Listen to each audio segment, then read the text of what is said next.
Hello, I'm Mihela. Today I'm going to talk about a bird that is quite hard to identify, but today I'll help you how to identify it. The common redshank. The common redshank or simply redshank is a Eurasian wader.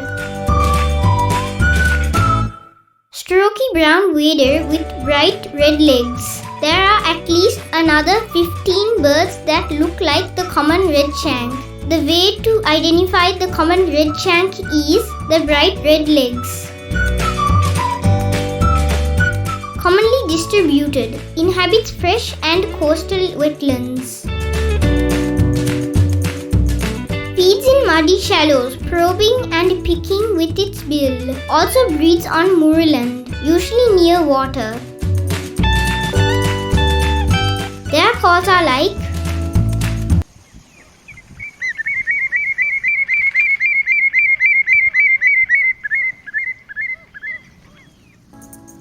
we found the Sinhala name of this bird to be Podu Rathpa Silibilla. Unfortunately, I have not seen the common redshank. But it is not an uncommon bird. You can see them in coastal areas and flooded fields. Thank you for watching and please subscribe to see my next video about black-hooded oriole or in Sri Lanka, Kahakurulla.